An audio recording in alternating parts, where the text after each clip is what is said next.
हाँ जी भाई, सभी को नमस्कार, सभी को राम राम। तो अन अकेडमी की इस डिजिटल दुनिया में आप सभी का हार्दिक स्वागत, आप सभी का हार्दिक अभिनंदन। और मैं अभिषेक खांडल आपका फिर से एक बार हार्दिक अभिनंदन करता हूं, आपका एक बार फिर से स्वागत करता हूं। चलिए तो अपन एक एक पॉइंट पर बात करते हैं और सबसे पहले आगे बढ़ते हैं कि आप लोग सबसे पहले तो अन अकेडमी के इस प्लेटफॉर्म जिसका नाम है आपके लेट्स क्रैक राजस्थान एग्जाम, जो आपकी इतनी मदद कर रहा है पढ़ने में, अगर आपको लगता है कि मदद कर रहा है तो सबसे पहले सब्सक्राइब कर लीजिए। जिन्होंने सब्सक्राइब कर रखा है उन्हें बहुत बहुत धन्यवाद, और जिन्होंने नहीं कर रखा उन्हें तुरंत कर लेना चाहिए। आपके विद्यार्थी जीवन में तो बड़ा काम आने वाला है भैया, ठीक है ना। चलिए तो इधर देख सकते हैं आप लोग राजस्थान जी के, और ये ध्यान रख लेना आप थोड़ा सा कि भैया अगर अपन यहां पर बात करें तो मैं आप लोगों को बता देता हूं, कहीं ना कहीं अपन history, art and culture, polity आप सभी पढ़ रहे हैं। किसके साथ में? अभिषेक खांडल के साथ में पढ़ रहे हैं भैया, बिल्कुल। चलिए तो अपन शुरुआत करते हैं अपनी क्लास की, और यहां पर सबसे पहली स्लाइड अपने बीच में आती है भैया, सबसे पहली स्लाइड। और हमारा जो टॉपिक अभी चल रहा है वो टॉपिक आपके चल रहा है चित्तौड़गढ़। हमारा जो टॉपिक चल रहा है वो आपके चित्तौड़गढ़ दुर्ग चल रहा है। अब देखो, मैंने आप लोगों को पढ़ाए थे प्रमुख मंदिर कौन कौन से हैं। अब चित्तौड़गढ़ दुर्ग के अंदर मैं बात करूंगा कि चित्तौड़गढ़ दुर्ग के अंदर आपके प्रमुख महल कौन कौन से देखने को मिलेंगे। ये जो आपके चित्तौड़गढ़ दुर्ग है, इस चित्तौड़गढ़ दुर्ग के अंदर कौन कौन से महल अपने को देखने को मिलेंगे, तो ये भी आप लोग अच्छे से याद रख लेना, क्योंकि सीधा सीधा मैं आपको बता ही देता हूं, एग्जाम के अंदर पूछा भी जा चुका है ऑलरेडी। कुछ महल जो मैं आपको स्पेशली बताऊंगा वो एग्जाम के अंदर पूछे जा चुके हैं। जैसे देखो आप लोग, एक आपके महल आता है फतेह प्रकाश महल,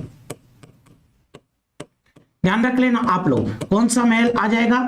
फतेह प्रकाश महल। हालांकि देखो इन महलों के बारे में कोई डिटेल नहीं मिलेगी आपको, कोई ज्यादा डिटेल नहीं मिलेगी। केवल बात यहां पर क्या है, आप लोग ये ध्यान रख लेना, फतेह प्रकाश महल आपके कहां देखने को मिलेगा? तो फतेह प्रकाश महल आपके चित्तौड़गढ़ के अंदर देखने को मिलेगा। जबकि अगर आप बात करते हो फतेह पोल, तो पोल मतलब कि दरवाजा होता है, मेहरानगढ़ दुर्ग के अंदर आपको फतेह पोल देखने को मिलेगा। दोनों में अंतर कर लेना। अगर आपसे पूछे फतेह प्रकाश महल, तब तो आपका उत्तर क्या हो जाएगा? तब तो आपका उत्तर चित्तौड़गढ़ होगा। लेकिन आपसे पूछे फतेह पोल, तो फतेह पोल के लिए आपका उत्तर क्या होगा? तो आपका उत्तर मेहरानगढ़ दुर्ग हो जाएगा। समझ में आई बात यहां पर? फिर देखो भैया, ऐसे ही दूसरे नंबर पर फतेह प्रकाश महल के बाद कुंभा महल आ जाएगा। कौन सा महल आ जाएगा भैया?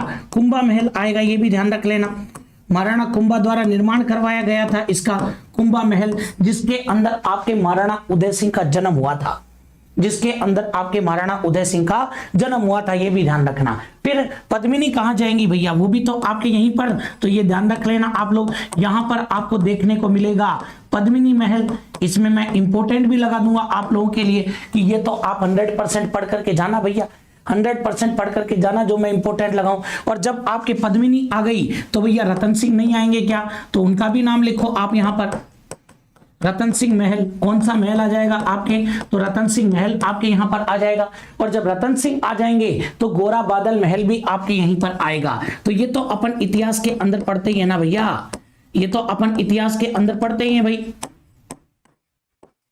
तो ये चीज आप थोड़ा सा ध्यान रखना भैया। गोरा बादल महल भी आपको कहां देखने को मिलेगा? चित्तौड़गढ़ के अंदर देखने को मिलेगा। कहां देखने को मिलेगा? इसके अलावा थोड़ा सा अटपटा नाम लेकिन याद रखना जरूरी है भैया, थोड़ा सा अटपटा नाम लेकिन याद रखना बहुत ही जरूरी है भाई।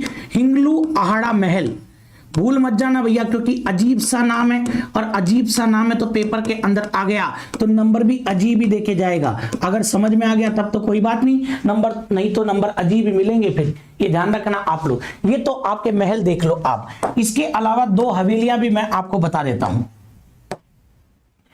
यहीं पर आपको दो हवेलियां भी देखने को मिलेंगी। एक हवेली तो आपके भामाशाह हवेली, अरे भैया भामाशाह का नाम कैसे भूल सकते हैं हम लोग। तो एक तो आपको देखने को मिलेगी भामाशाह हवेली, और एक आपको यहां पर देखने को मिलेगी रामपुरा हवेली। कौन सी हवेली देखने को मिलेगी? तो एक आपको देखने को मिलेगी यहां पर रामपुरा हवेली, ठीक है ना। अब देखो इनमें से आप लोग याद कौन से रखना जो सबसे इंपॉर्टेंट है। एक तो फतेह प्रकाश महल को मत भूल जाना भाई, एक तो फतेह प्रकाश महल को मत भूलना आप लोग किसी भी हालत में। एक आप हिंगलू आहाड़ा महल मत भूलना। ये दो महल तो सबसे इंपॉर्टेंट है, फतेह प्रकाश महल आपके फतेह सिंह जी ने बनवाया था, लेकिन इंपॉर्टेंट इसलिए है कि वर्तमान में आपको इस महल के स्थान पर क्या देखने को मिलेगा, तो वर्तमान में यहां पर आपको म्यूजियम देखने को मिलेगा। वर्तमान में आपको क्या देखने को मिलेगा, तो वर्तमान में आपको यहां पर म्यूजियम देखने को मिलेगा। और कौन कहता है कि इनको याद करना पड़ा, बताओ, ठीक है ना, इतना याद करना पड़ा क्या, नहीं करना पड़ा, क्यों नहीं करना पड़ा, देखो फतेह प्रकाश महल याद करना है, कुंभा महल, फिर देखो पद्मिनी, रतन सिंह और गोरा बादल, ये तो तीनों लिंक हो गए ना आपस में, तीनों लिंक हो गए।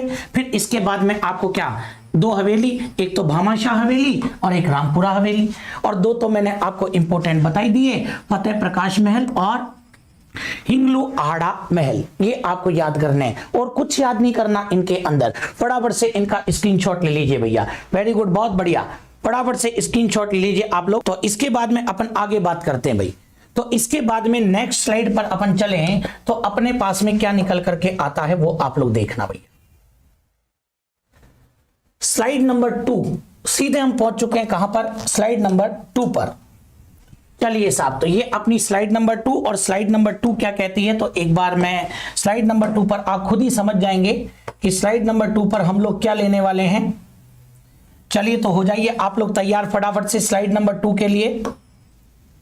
बिल्कुल बिल्कुल बिल्कुल, चलिए साहब, तो आप लोगों को नजर आ भी गया होगा स्लाइड नंबर 2 अपने क्या कहने वाली है भैया। चलिए तो देख लीजिए आप लोग, ये आप लोग तुरंत कमेंट करके बताओ कि ये जो मेरे सामने एक छोटा सा चित्र आया है, ये छोटा सा चित्र किसका है, हाँ जी बताओ ये क्या है, तो ये आपके विजय स्तंभ है, ये आपके क्या है भैया, तो ये आपके विजय स्तंभ है, ये ध्यान रखना आप लोग थोड़ा सा, ठीक है ना। चलिए तो विजय स्तंभ के बारे में फिर अपन बात कर ही लेते हैं भाई, ठीक है ना।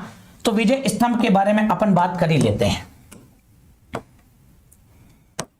काफी सारी बातें अपने को विजय स्तंभ को लेकर के करनी है भैया, काफी बातें करेंगे अपन विजय स्तंभ को लेकर के। सबसे पहले तो मैं इसका नाम लिखूंगा यहां पर कि ये जो आप यहां पर देख रहे हैं ये आपके विजय स्तंभ है भाई। सबसे पहली बात तो ये ध्यान रख लेना, इसको विजय स्तंभ कहते हैं। इसी का एक और नाम मिलता है आपके कीर्ति स्तंभ। बोले सर कीर्ति स्तंभ इसको नहीं कहते, हाँ नहीं कहते, जब तक विजय स्तंभ ऑप्शन में है तब तक तो इसको कीर्ति स्तंभ नहीं कहेंगे, लेकिन जब विजय स्तंभ ऑप्शन में नहीं है तो इसी को कीर्ति स्तंभ भी कहा जाएगा, ये ध्यान रखना।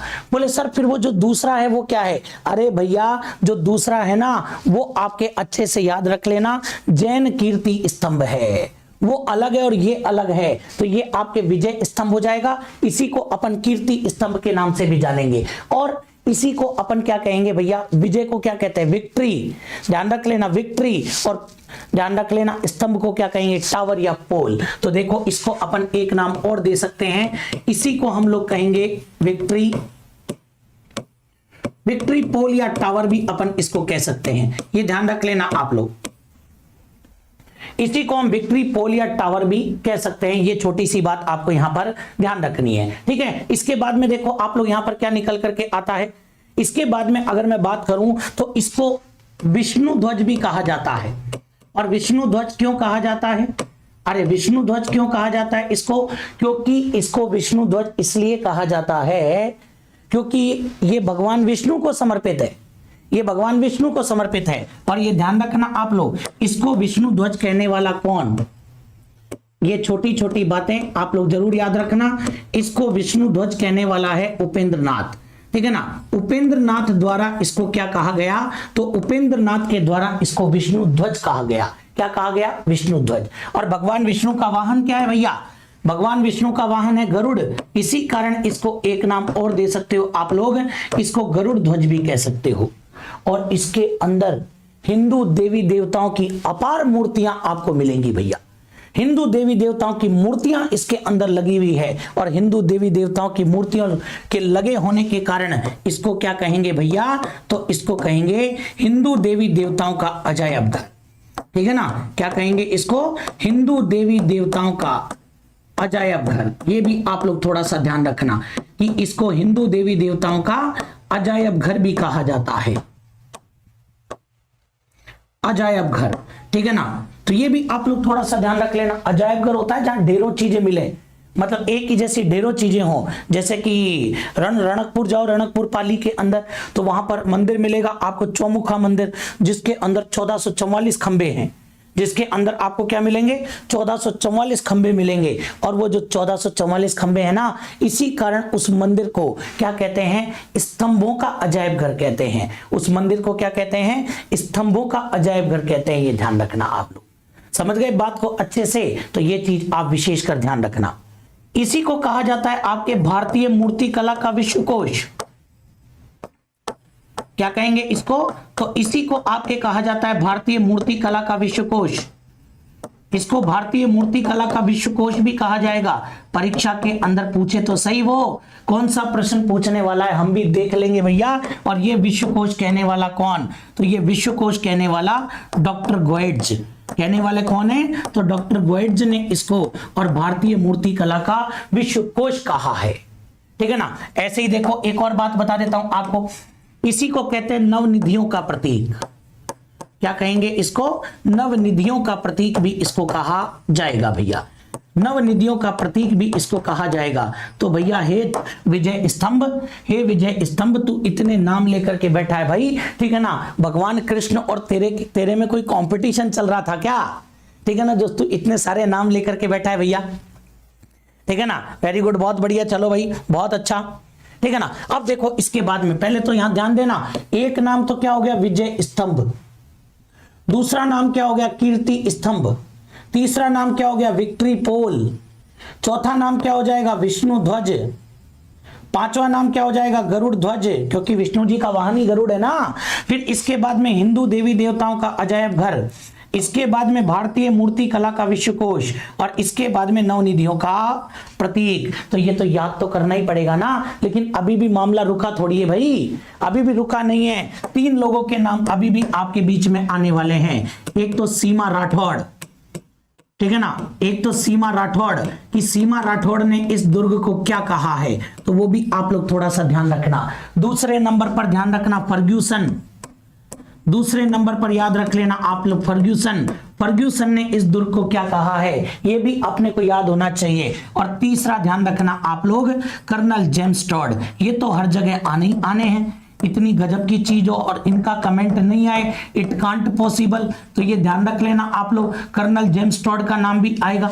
अब इन तीनों ने क्या क्या कहा वो सुनो आप लोग थोड़ा सा।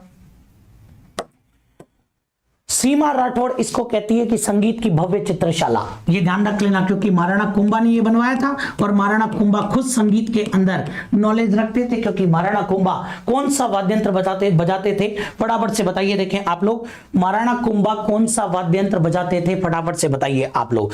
तो संगीत की भव्य चित्रशाला इसको कहा है, संगीत की भव्य चित्रशाला आप लोग इसको कह सकते हैं। तो ये भी आप थोड़ा सा ध्यान रखना भैया, ठीक है ना। इसके बाद में देखो आप लोग, फर्ग्यूसन ने इसको क्या कहा, तो फर्ग्यूसन ने इसकी तुलना रोम के टार्जन टावर से की है भैया, ठीक है ना, रोम के टार्जन टावर के समान।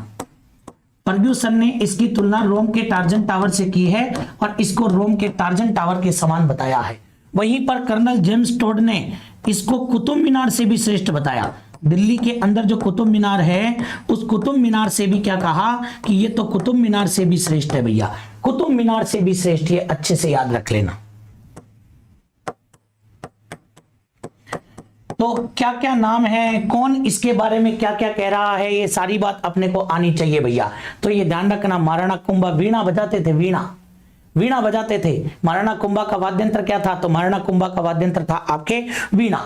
समझ में आई बात यहां पर। तो ये विजय स्तंभ की अभी मैंने बेसिक बात करी है, केवल बेसिक बात करी है कि इसको कहते क्या क्या है, विजय स्तंभ, कीर्ति स्तंभ, आपके विक्ट्री पोल, विष्णु ध्वज, गरुड़ ध्वज, नवनिधियों का प्रतीक इसको कहा जाता है, हिंदू देवी देवताओं का अजायब घर इसको कहते हैं, भारतीय मूर्ति कला का विश्वकोश इसको कहते हैं, और सीमा राठौड़ ने इसको संगीत की भव्य चित्रशाला कहा। तो फर्ग्यूसन ने जब इसको देखा, तो फर्ग्यूसन ने इसको देख करके कहा कि ये तो बिल्कुल रोम के टार्जन टावर के समान है, बिल्कुल, ठीक है ना, ये तो बिल्कुल रोम के टार्जन टावर के समान है, इक्वल टू टार्जन टावर ऑफ रोम, ठीक है ना। किसने कहा, फर्ग्यूसन। कर्नल जेम्स टॉड क्या कहते हैं, वंडरफुल, ठीक है ना, क्या कहा, वंडरफुल, बोले किससे भी बढ़िया बताया, कुतुब मीनार से भी बढ़िया। आई बात समझ में? तुलना के लिए कौन सा शब्द काम में लेते हैं भाई? अंग्रेजी सिखा दिया करो थोड़ा सा मेरे को आप लोग। तुलना के लिए कौन सा शब्द काम में लेते हैं? हाँ जी, चलिए फटाफट से आप लोग स्क्रीनशॉट लीजिए भाई, ठीक है। चलिए साहब आगे बढ़ते हैं। इसके बाद में तो आप में से जो भी विद्यार्थी, ठीक है ना, आप में से जो भी विद्यार्थी और जुड़ना चाहे वो जुड़ सकते हैं भैया, चाहे तो भैया ये तो क्वेश्चन है, इन्हीं को अच्छे तरह से तैयार करने के लिए आप प्लस के ऊपर भी जुड़ सकते हो, ठीक है, जहां पर अभी आरएस का बैच चल रहा है भैया, ठीक है ना। और सबसे बड़ा विशेषकर सेकंड ग्रेड वालों के लिए तो विशेषकर ध्यान रखना, सेकंड ग्रेड वालों के लिए अभी कई विद्यार्थियों ने ज्वाइन किया, बहुत धन्यवाद के पात्र हैं। अच्छे से पढ़ाई करो, उसके साथ में ये टेस्ट सीरीज आरएस की आप लोग दे सकते हो। और सबसे खास बात तो ये है कि अनअकैडमी की कि एक सब्सक्रिप्शन के अंदर आपके सारे कोर्स चालू हो जाते हैं। मैंने सेकंड ग्रेड का ले लिया और फर्स्ट ग्रेड पहले आ गई, तो वो भी आपके चालू है। सेकंड ग्रेड चालू, आरएस मेंस, पुलिस, वीडियो सब कुछ आपके चालू हो जाएगा ये एक ही सब्सक्रिप्शन के अंदर। और उस एक सब्सक्रिप्शन की कीमत मतलब कि उसकी फीस, तो उसकी फीस केवल और केवल कितनी है भैया? 7,000 या 8,400। लेकिन उसमें भी 10% का डिस्काउंट है अगर आप कोड लगाते हैं SCAS10, मतलब साल भर पढ़ने के लिए, वो भी घर बैठे पढ़ने के लिए, वो भी घर बैठे पढ़ने के लिए हमने कितने सौ रुपए दिए? 6,300। और अगर हम 7,560 दे देते हैं, थोड़े से ज्यादा हैं, लेकिन ध्यान रखना मतलब कि पर मंथ 100 रुपए ज्यादा लगे आपके, लेकिन आपने 2 साल का काम कर लिया, ठीक है ना। अब 2 साल में कोई सा भी एग्जाम आ जाए, बोले सर आप क्या चाहते हो 2 साल तक नौकरी नहीं लगे? भैया मैं तो चाहता हूं कि अभी मान लो वीडियो में सेलेक्ट हो जाओ तो आरएस की तैयारी कर लेना, तो उससे आपको कोई नुकसान नहीं है भैया। चाहो तो कॉम्बो सब्सक्रिप्शन भी ले सकते हो। और लीजिए भैया, आज अपन इतनी बात करेंगे, तो आज अपनी क्लास को यहीं समाप्त करते हैं, ठीक है। चलिए साहब, तो आज अपन अपनी क्लास को यहीं समाप्त करते हैं, फिर मुलाकात होगी अपनी। तो आज के लिए आप सभी को बहुत बहुत धन्यवाद सभी को।